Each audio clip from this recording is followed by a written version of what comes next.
Hello my dear viewers and subscribers, कैसे हैं आप सब लोग। उम्मीद करता हूं कि आप सभी लोग स्वस्थ होंगे और अच्छे होंगे।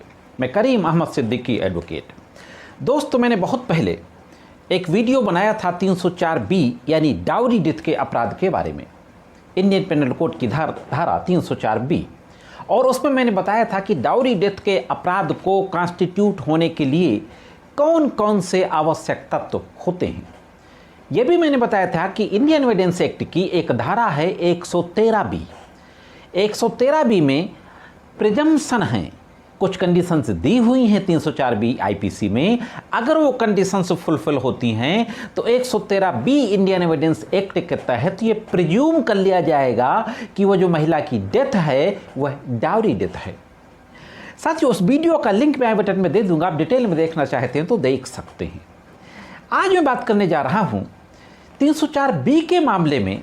अभी 28 अगस्त 2024 को सुप्रीम कोर्ट के 2 न्यायमूर्तियों के बेंच के द्वारा एक बहुत महत्वपूर्ण जजमेंट पारित किया गया है और उसमें बताया गया है कि 113B का जो प्रिजम्पशन होगा वो किन परिस्थितियों में होगा।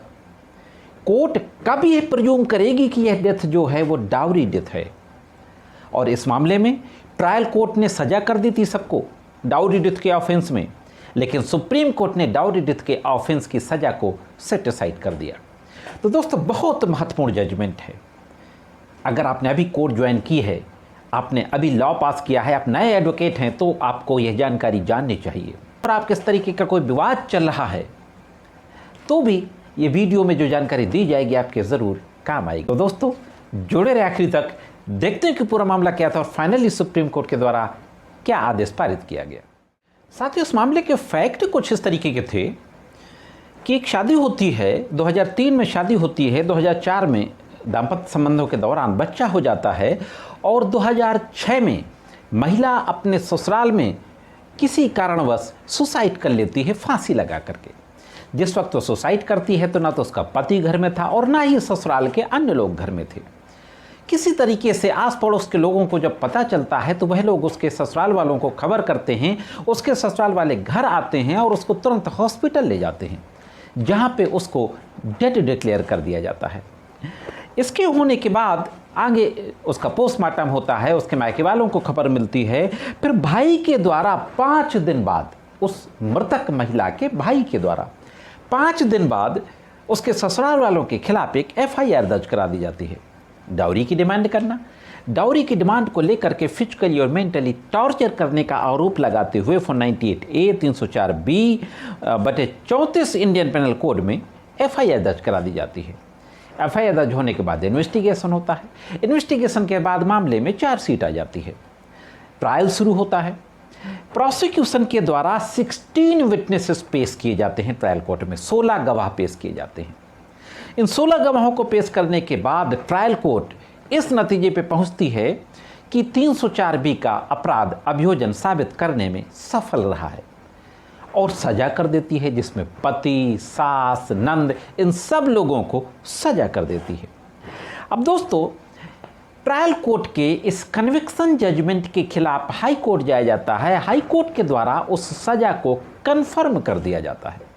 ट्रायल कोर्ट ने जो कन्विक्शन किया तो उस कन्विक्शन को कन्फर्म कर दिया जाता है। उसके जजमेंट के खिलाफ सुप्रीम कोर्ट में क्रिमिनल अपील दाखिल की जाती है। तो अब देखते हैं कि सुप्रीम कोर्ट में क्या आर्गुमेंट किया जाता है और सुप्रीम कोर्ट के द्वारा कौन सी महत्वपूर्ण टिप्पणी की जाती है और किस तरीके का प्रिंसिपल लेट डाउन किया जाता है।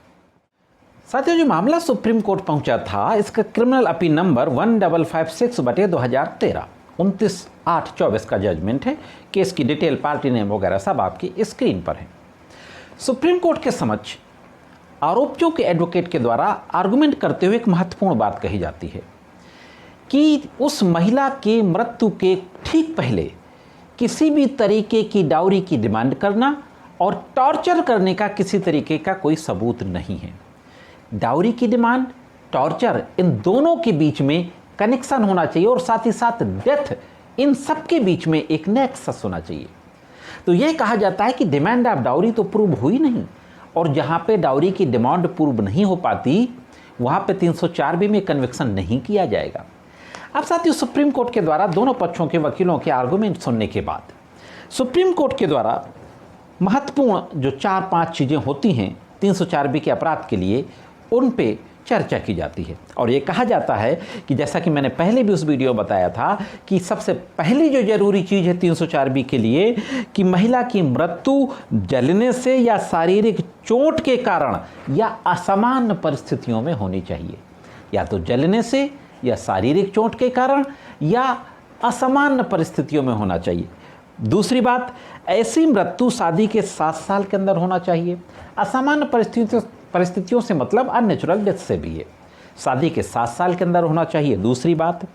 तीसरी बात, उसकी मृत्यु के ठीक पहले पति और उसके ससुराल वालों के द्वारा उसके साथ क्रूरता की गई हो।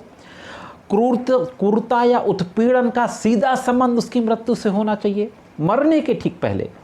चौथी बात, क्रूरता या उत्पीड़न दहेज की मांग के संबंध में होना चाहिए। तो ये 4 चीज़ें आईं।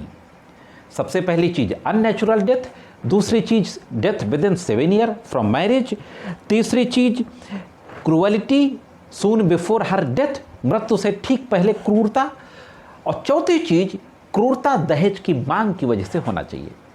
सुप्रीम कोर्ट ने कहा कि इन चारों में से अगर कोई एक तत्व भी मिसिंग है तो डाउरी डेथ का अपराध कॉन्स्टिट्यूट नहीं होगा।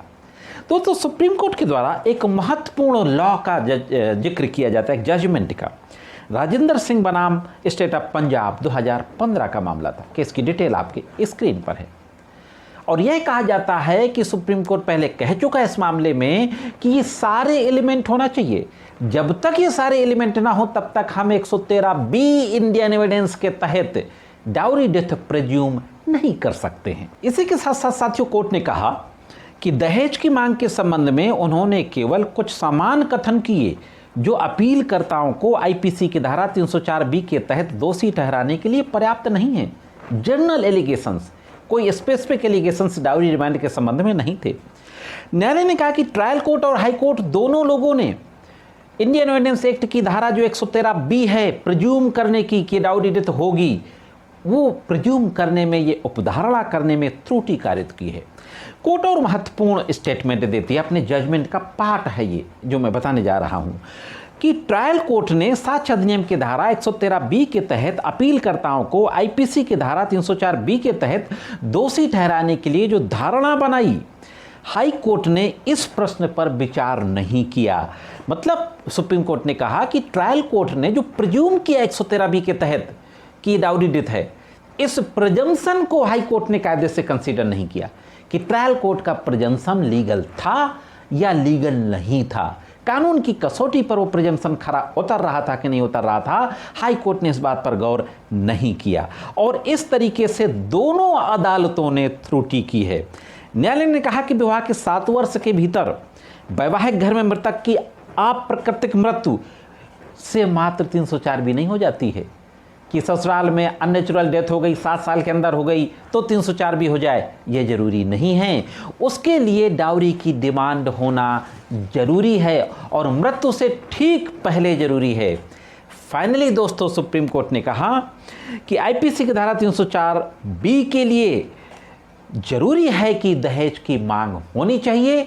दहेज की मांग की वजह से क्रूरता होना चाहिए और मृत्यु के ठीक पहले होना चाहिए।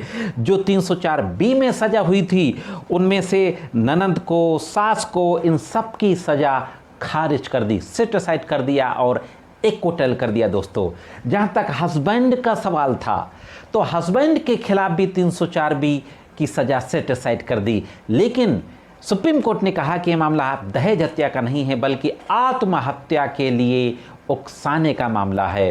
तो हस्बैंड को 306 इंडियन पेनल कोड के तहत सजा का आदेश कर दिया जाता है। 304B डाउरी डेथ की सजा में सबको बरी कर दिया जाता है। तो दोस्तों, यह थी एक महत्वपूर्ण जानकारी। आई होप आपको ये जानकारी ज़रूर पसंद आई होगी। जानकारी कैसे लगी कमेंट्स करके ज़रूर बताइए। आज के इस एपिसोड में सिर्फ इतना ही। मिलते हैं किसी अन्य एपिसोड में कानून की कुछ अन्य जानकारियों के साथ। तब तक महत्वपूर्ण कानूनी जानकारियों के लिए देखते रहें लीगल एंड सोशल अवेयरनेस।